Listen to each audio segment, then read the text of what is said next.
The barometer, always ahead. Bluetooth mode. The Z-Buddy 100 is now connected.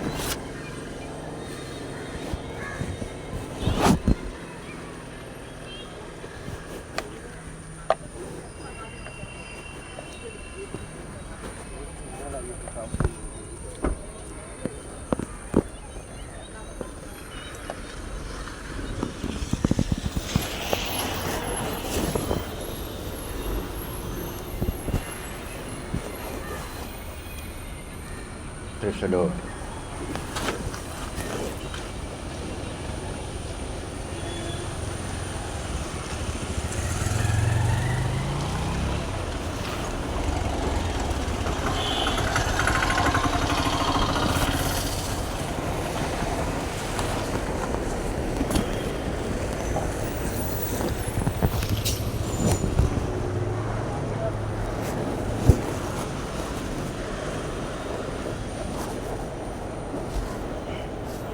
ബഹുമാന്യരായ യാത്രക്കാരെ, പ്രിയമുള്ളവരെ, അല്പസമയം നിങ്ങളുടെ മുൻപിൽ നിന്നുകൊണ്ട് തിരുവെഴുത്തുകളിലെ ചില വാക്യങ്ങൾ മാത്രം സംസാരിക്കുവാൻ ആഗ്രഹിക്കുകയാണ്. ഇവിടെ നിങ്ങളോട് പറയുവാനുള്ളത്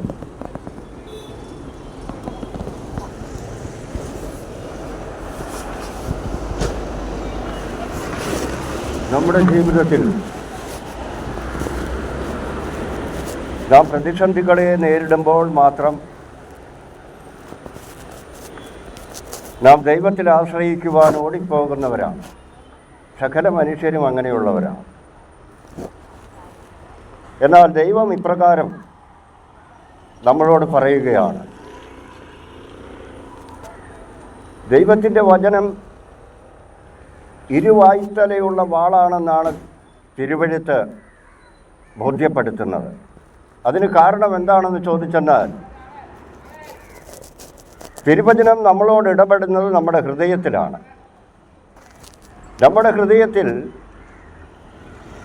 ദൈവത്തിൻ്റെ വചനം ചിലരുടെയൊക്കെയും ഹൃദയത്തിൽ അത് സമാധാനമായിരിക്കും നൽകുന്നത്. ചിലരുടെ ഹൃദയത്തിൽ വലിയ വിടുതലായിരിക്കും. ചിലരുടെ ഹൃദയത്തിൽ ആഴത്തിലുള്ള മുറിവുകൾ ഉണ്ടാകുവാനിടയാകും. കാരണം നമ്മൾ അറിഞ്ഞും അറിയാതെയും ആരോടെങ്കിലും ചെയ്തിരിക്കുന്നതായ എന്തെങ്കിലും പ്രവൃത്തികൾ ദൈവത്തിൻ്റെ വചനം കേൾക്കുമ്പോൾ അത് നമ്മുടെ ഹൃദയത്തിൽ കൂടി ഒരു വാള് കടന്നു പോകുന്നത് പോലെ കടന്നു പോകും. തീർച്ചയായും അത് നമ്മൾക്ക് അനുഗ്രഹമാണ്. എന്താണെന്ന് ചോദിച്ചെന്നാൽ, നമ്മൾ ആ ചെയ്ത പ്രവൃത്തിയെക്കുറിച്ച് പിന്നീട് നമ്മൾ പശ്ചാത്തപിക്കുന്ന ഒരവസ്ഥയാണ് അപ്രകാരം നമുക്ക് കാണുവാൻ കഴിയുന്നത്. ഇപ്പോൾ വചനം ഇരുവായ്ത്തലയുള്ള വാള് തന്നെയാണ്. അത് നമ്മുടെ ഹൃദയത്തിൽ കൂടിയാണ് കടന്നു പോകുന്നത്. നാം ചെവി കൊണ്ട് വചനം കേൾക്കുന്നുവെങ്കിലും അത് പ്രവർത്തിക്കുന്നത് ഓരോ മനുഷ്യരുടെയും ഹൃദയത്തിലാണ്. ഇപ്പോൾ വലിയ ഭാരം അനുഭവിക്കുന്ന ഒരു വ്യക്തി, ഒരു കുടുംബം, അവർക്ക് ദൈവത്തിൻ്റെ വചനത്തിൽ കൂടി വലിയ ആശ്വാസം ലഭിക്കും. ചിലർ രോഗത്താൽ ഭാരപ്പെടുന്നവരായിരിക്കും. അനേക ഡോക്ടർമാരെ കണ്ടിട്ടും ഇതുവരെയും സൗഖ്യമൊന്നും ലഭിക്കുന്നില്ല എങ്കിൽ തീർച്ചയായും നമ്മോടിതുപോലെ എവിടെയെങ്കിലും നിന്ന് വചനം കേൾക്കുമ്പോൾ നമ്മൾ ദൈവത്തോട് അപേക്ഷിക്കുകയാണ്, ഞാൻ എത്രയോ കാലമായി ഈ രോഗവുമായി ഭാരപ്പെടുന്നു, ഒന്ന് സൗഖ്യമാക്കണമേ എന്ന്. അപ്പോൾ അങ്ങനെ ദൈവത്തിൽ വിശ്വസിച്ച് ആ സൗഖ്യത്തിന് വേണ്ടി ഹൃദയത്തിൽ ദൈവത്തോട് അപേക്ഷിക്കുന്നവർക്ക് തീർച്ചയായും അപ്പോൾ തന്നെ അതിന് സൗഖ്യം ലഭിച്ചിരിക്കും. അതാണ് ദൈവത്തിൻ്റെ വചനം. അത് പ്രവാചകന്മാരിൽ കൂടിയും ദൈവം സംസാരിക്കുന്നുണ്ട്. യേശുവിൻ്റെ അമ്മയായ മറിയ യേശുവിനെയുമായി പുരോഹിതൻ്റെ അടുത്ത് നിൽക്കുമ്പോൾ, അല്ലെങ്കിൽ ആലയത്തിൽ നിൽക്കുമ്പോൾ, ഒരു മനുഷ്യൻ വന്ന് മറിയത്തോട് ഇപ്രകാരം പറയുവാനിടയായി, നിന്റെ പ്രാണനിൽ കൂടിയും ഒരു വാൾ കടന്നു പോകുമെന്ന്. അക്ഷരാർത്ഥത്തിൽ അത് സംഭവിച്ചു.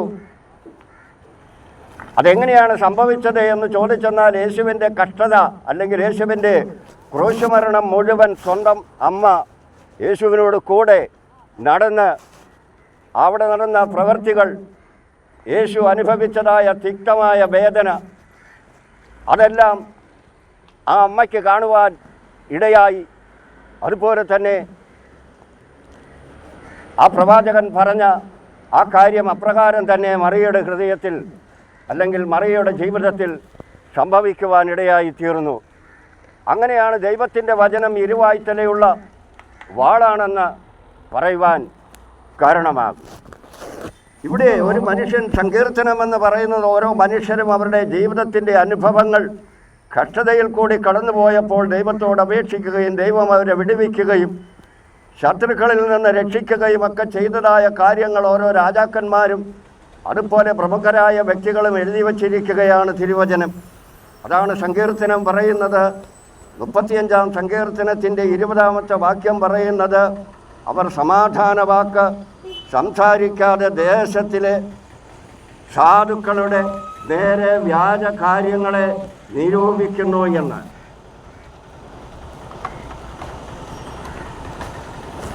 അപ്പോൾ വ്യാജ കാര്യങ്ങളെ നിരൂപിക്കുകയാണ് ഒരു കൂട്ടമോ ഒരു വ്യക്തിയോ മറ്റുള്ള ഒരു വ്യക്തിയുടെ നേരെയോ ഒരു കൂട്ടത്തിൻ്റെ നേരെയോ വ്യാജവാക്കുകൾ നിരൂപിച്ചുകൊണ്ട് അവരെ കുറ്റം ചുമത്തുകയും അവരെ അതികഠിനമായി പീഡിപ്പിക്കുകയും ചെയ്യുന്ന ഒരവസ്ഥയിൽ ഭക്തനായിരുന്ന ദൈവത്തോട് അപേക്ഷിക്കുന്ന ഒരു കാര്യമാണ് ഇവിടെ നമുക്ക് കാണുവാൻ കഴിയുന്നത്. ഉൽപ്പത്തി പുസ്തകം 27-ാം അധ്യായം വായിക്കുമ്പോൾ അവിടെ കാണുവാൻ കഴിയും യാക്കോബിനെ അനുഗ്രഹിച്ചു എന്ന്. കാരണം ഇവിടെ യാക്കോബിന് 2 മക്കളിൽ മൂത്ത മകനായ ഏശാവിനാണ് യഥാർത്ഥമായും അനുഗ്രഹം ലഭിക്കേണ്ടതെങ്കിലും ഇവിടെ അനുഗ്രഹിക്കപ്പെട്ടത് കാപട്യത്തോടെ കടന്നു എന്ന പിതാവിൻ്റെ കയ്യിൽ നിന്നും അനുഗ്രഹം വാങ്ങിച്ച ഇളയ മകനാണ്. കാരണം അനുഗ്രഹിച്ച് കഴിഞ്ഞാൽ അത് തിരിച്ചെടുക്കുവാൻ കഴിയുകയില്ല. അതാ മനുഷ്യന് കൊടുത്തുപോയി. അത് ദൈവത്തിൻ്റെ വചനമാണ്, അതിന് മാറ്റമില്ല, അത് സംഭവിക്കും. എന്നാൽ ഇത്തരം കാര്യങ്ങളൊക്കെയും ഉണ്ടാകും, അത് നാം ശ്രദ്ധിക്കേണ്ടതാണ്. എന്നാൽ കണ്ണു കാണാൻ പാടില്ലാത്ത പിതാവിങ്കിൽ നിന്നും വ്യാജമായി അനുഗ്രഹം വാങ്ങിച്ചു. കാരണം വചനത്തിന് മാറ്റമില്ല എന്നുള്ളതാണ് ഇവിടെ നമുക്ക് കാണുവാൻ കഴിയുന്നത്. ഉൽപ്പത്തി പുസ്തകം 1-ാം അധ്യായം അതിൻ്റെ 3-ാം വാക്യം വായിക്കുന്നത്, വെളിച്ചമുണ്ടാകട്ടെ എന്ന് ദൈവം കൽപ്പിച്ചു. ദൈവത്തിൻ്റെ വചനത്താലാണ് സകലതും ഉളവായിരിക്കുന്നത്. മറ്റാരുടെയുമല്ല, മറ്റാരും ഒന്നും ഇവിടെ സൃഷ്ടിച്ചിട്ടില്ല. സകലതും ദൈവമാണ് സൃഷ്ടിച്ചത്. അതാണ് ദൈവം തൻ്റെ വചനത്താൽ വെളിച്ചമുണ്ടാകട്ടെ എന്ന് പറഞ്ഞപ്പോൾ അവിടെ വെളിച്ചമുണ്ടാകുവാൻ കാരണമായത്. ഇബ്രായർക്കെഴുതിയ ലേഖനം 11-ാം അധ്യായം അതിൻ്റെ 3-ാമത്തെ വാക്യം പറയുന്നത്, ഈ കാണുന്ന ലോകത്തിന് ദൃശ്യമായതല്ല കാരണം എന്ന് വരുമാറ് ലോകം ദൈവത്തിൻ്റെ വചനത്താൽ നിർമ്മിക്കപ്പെട്ടു എന്ന് നാം വിശ്വസിക്കേണ്ടിയിരിക്കുന്നു. നമ്മുടെ കണ്ണിന് കാണുവാൻ കഴിയാത്ത അനേകം കാര്യങ്ങളുണ്ട്. എന്നാൽ അത് ദൈവം മുന്നമേ ചെയ്തു കഴിഞ്ഞിരിക്കുന്നു. ഒരു മനുഷ്യരും കണ്ടിട്ടില്ല ഈ ലോകം എങ്ങനെയാണ് ഇവിടെ സൃഷ്ടിക്കപ്പെട്ടത്, എങ്ങനെയാണ് ഉണ്ടായത് എന്ന്. അതിനു മുൻപ് തന്നെ മനുഷ്യനിവിടെ വാസം ചെയ്യേണ്ടതിനും മനുഷ്യന് സകലതും ഇവിടെ ഉണ്ടാക്കിയത് ദൈവം തന്നെയാണ്. അത് ദൈവത്തിൻ്റെ വചനത്താലാണ് ഈ ലോകത്തെ ദൈവം നിർമ്മിച്ചത് എന്ന് ഇവിടെ തിരുവചനം നമ്മെ പഠിപ്പിക്കുകയാണ്. അതാണിവിടെ ഈ കാണുന്ന ലോകത്തിന് ദൃശ്യമായതല്ല കാരണം എന്ന് വരുമാറ് ലോകം ദൈവത്തിൻ്റെ വചനത്താൽ നിർമ്മിക്കപ്പെട്ടു എന്ന് എബ്രായർക്കെഴുതിയ ലേഖനം 11-ാം അധ്യായം അതിൻ്റെ 3-ാമത്തെ വാക്യം പറയുന്നത്. ലൂക്കോസിൻ്റെ സുവിശേഷം 1-ാം അധ്യായം അതിൻ്റെ 38-ാമത്തെ വാക്യം, ഞാൻ കർത്താവിൻ്റെ ദാസി, നിന്റെ വാക്കുപോലെ എനിക്ക് ഭവിക്കട്ടെ എന്ന് പറഞ്ഞു. ദൂതൻ അവളെ വിട്ടുപോയി. കാരണം യേശുവിൻ്റെ ജനനത്തെപ്പറ്റി വിവാഹം കഴിക്കാത്ത ഒരു സ്ത്രീയുടെ മുൻപിൽ വന്നു നിന്നുകൊണ്ട് ദൈവത്തിൻ്റെ ദൂതൻ വിളിച്ചു പറയുകയാണ്, നീ ഗർഭം ധരിച്ച ഒരു മകനെ പ്രസവിക്കും, അവനെ ഇമ്മാനുവേൽ അല്ലെങ്കിൽ യേശു എന്ന് പേർ വിളിക്കണമെന്ന് ഇവിടെ ലൂക്കോസിൻ്റെ സുവിശേഷത്തിൽ നമുക്ക് കാണുവാൻ കഴിയും. അത് ദൈവത്തിൻ്റെ വചനത്താലാണ് അവിടെ മറിയയ്ക്ക് ഗർഭമുണ്ടാകുന്നതും മറിയ യേശു എന്ന ആ ശിശുവിനെ പ്രസവിക്കുന്നതെന്നും നമുക്ക് കാണുവാൻ കഴിയും. 1 ശമൂവേൽ 3:7 പറയുകയാണ്, ശമൂവേൽ അന്നുവരെ യഹോവയെ അറിഞ്ഞില്ല, യഹോവയുടെ വചനം അവനെ അന്നുവരെ വെളിപ്പെട്ടതുമില്ല എന്ന് നമുക്കിവിടെ കാണുവാൻ കഴിയും. കാരണം ഒരു മനുഷ്യന് 2 ഭാര്യമാരുണ്ടായിരുന്നു, ഒരാൾക്ക് മക്കളില്ലായിരുന്നു. ആ മക്കളില്ലാതിരുന്ന ആ സ്ത്രീ ദൈവത്തിൻ്റെ അടുത്ത് ചെന്ന് ദൈവത്തോട് വളരെ കാലം അപേക്ഷിച്ചപ്പോൾ അവൾക്കൊരു മകനെ ജനിക്കുവാനിടയായി. എന്നാൽ അവൾ അതിനു മുൻപ് തന്നെ എനിക്കൊരു മകൻ ജനിച്ചു കഴിഞ്ഞെന്നാൽ അവനെ ഞാൻ യഹോവയ്ക്കായി നേർന്നിരിക്കുന്നു എന്ന് പറഞ്ഞു. അങ്ങനെ അവൾക്കുണ്ടായ മകനാണ് ശമൂവേൽ എന്ന് പറയുന്ന പ്രവാചകൻ. ദാൻ മുതൽ ബർശേബ വരെ എന്ന് പറയുമ്പോൾ ലോകം അവസാനിക്കുന്നത് വരെയും ശമൂവേലിൻ്റെ പേര് ഒരിക്കലും ബൈബിളിൽ നിന്ന് നീക്കപ്പെടുകയില്ല. ആ പേര് ലോകം അവസാനിക്കുന്നത് വരെ നിലനിൽക്കുകയും ചെയ്യും. ഈ ശമൂവേൽ ദൈവത്തിൻ്റെ ആലയത്തിൽ 3 വയസ്സായപ്പോൾ തന്നെ അവിടെ ആക്കപ്പെടുകയും അവിടെ കണ്ണു കാണാൻ പാടില്ലാതിരുന്ന ഏലി എന്ന് പറയുന്ന പുരോഹിതന് കൈ താങ്ങായി നിൽക്കുകയും ചെയ്തതായി നമുക്ക് കാണുവാൻ കഴിയും.